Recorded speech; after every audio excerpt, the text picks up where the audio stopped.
नमस्कार, मैं हृदय कुमार द्वारा पूर्वी चंबा साहब सबका स्वागत करता हूं। और आज की वीडियो में हम देखेंगे कि कोई भी शिक्षक, चाहे वो नियोजित शिक्षक कोई भी हो, चाहे वो परीक्षा में भाग लिया है, चाहे परीक्षा में भाग नहीं लिया है, चाहे वो सक्षमता परीक्षा में 3 बार फेल ही क्यों नहीं कर जाता है, उसकी नौकरी नहीं जाएगी, हर हाल में नहीं जाएगी। क्यों नहीं जाएगी? क्योंकि ये आपको 60 वर्ष के लिए आपको नियोजित के रूप में आपको नौकरी मिली हुई है, तो इसलिए नौकरी नहीं जाएगी। और चूंकि सरकार, बिहार सरकार के द्वारा हलफनामा दायर किया जा रहा है, तो अगर आप मेरे चैनल पर नए हैं तो प्लीज़ मेरे चैनल को सब्सक्राइब जरूर कीजिए। सब्सक्राइब क्यों कीजिए? क्योंकि इस तरह का जो अपडेट है आपको मिलता रहे।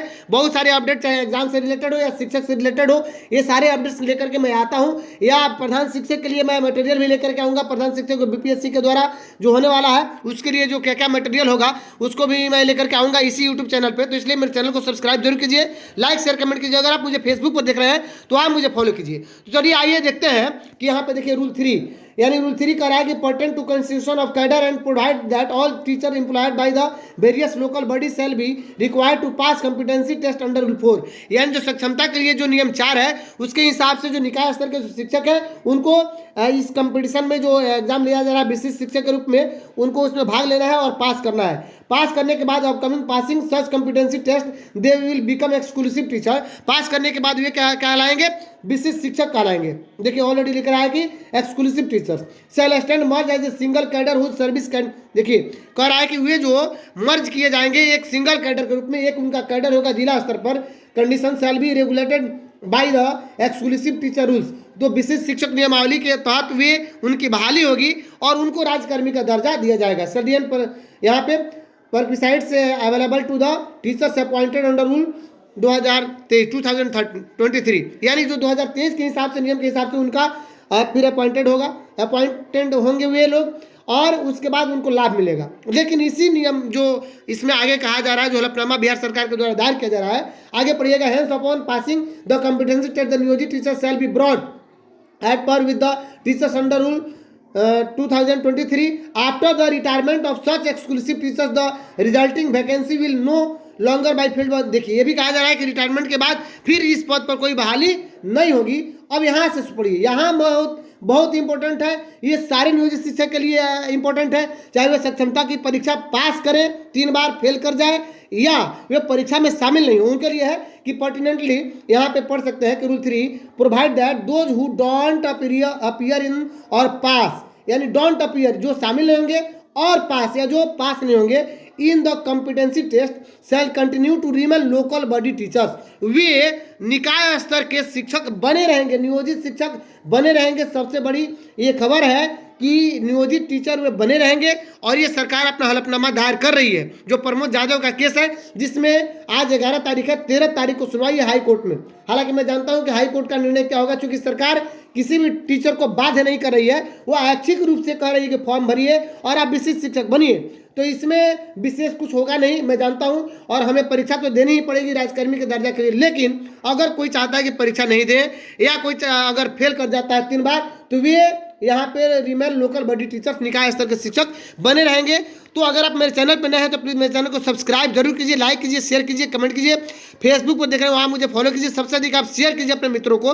और मैं आपको बता दूं कि इस बात की प्रमुखता से छापा गया है, ये भी चीज़ मैं आपको बता दे रहा हूँ। एक बार और हम देख लेते हैं कि क्या है कि those who don't appear on pass in the competition test shall continue to remain local body teachers, यानी वे निकाय स्तर के शिक्षक बने रहेंगे। और आगे भी लिख रहा है कि this means that the impugned exclusive teachers who does not envisages, यहाँ पे any dismissal due to non appearance, यानी किसी को डिसमिस नहीं किया जाएगा। कोई अगर पास होता है, पास नहीं होता है, नॉन अपीयरेंस यानी कोई शामिल नहीं होता है, और नॉन पासिंग यानी कोई पास नहीं होता है, तो उनको इनसे हटाया नहीं जाएगा नौकरी से। Call to the rights of the already appointed niyojit teachers, और ये राइट है, उनका अधिकार है कि नियोजित टीचर के रूप में वे बने रहेंगे। और इस बात को देखिए प्रमुखता से दैनिक भास्कर ने छापा है पटना 10/3/2024 के अपने न्यूज़पेपर में, कि यहाँ पे शिक्षा विभाग का हाई कोर्ट में प्रति शपथ पत्र, और प्रति शपथ पत्र यानी वही जो जमा किया गया है कि सक्षमता परीक्षा फेल नियोजित शिक्षकों की नौकरी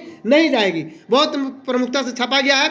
और इसमें बताया गया है, बहुत ही इंपॉर्टेंट बात है, ये देखिए विशिष्ट शिक्षक का हम लोग विरोध इसलिए कर रहे हैं। राज्यकर्मी का दर्जा तो ठीक है मिल जाएगा, लेकिन विरोध इसलिए करें कि ऐच्छिक स्थानांतरण होना चाहिए। ठीक है, जो पास करेंगे उनको 10 से 11 हज़ार रुपये का फायदा हो रहा है एलपीएस वगैरह में कटौती के बाद, लेकिन इनहेंड सैलरी कम हो रहा है। लेकिन फ़ायदा तो हो रहा है। चूँकि दिक्कत ये है कि जो हम लोग ऐच्छिक स्थानांतरण चाह रहे थे, मैंने भी फॉर्म फिलअप नहीं किया है। हालांकि इस बार जो भी आएगा उसमें लगभग जितने बचे हुए शिक्षक हैं, मेरा एक नेक्स्ट वीडियो होगा, मैं बताऊंगा कितने शिक्षक बचे हुए हैं जो अब फॉर्म फिलअप करेंगे। उसमें से 90% शिक्षक जो बचे हुए हैं फॉर्म जरूर फिलअप कर देंगे। वहीं जो फर्जी शिक्षक होंगे हो सकता है कि वहीं फॉर्म फिलअप नहीं करें, और फर्जी शिक्षकों के चलते बहुत सारी कठिनाइयों को भी उठाया जा रहा है बहुत सारे शिक्षकों के द्वारा। मैं आपको बता दूँ कि क्या ये बहुत इंपॉर्टेंट बात यह है कि यहाँ पे हाई कोर्ट में क्यों याचिका दायर की गई, तो बताया गया है कि 5 बार परीक्षा है ना अनुपस्थित और अनुत्तीर्ण के लिए नौकरी हटाने की जो बात की जा रही थी।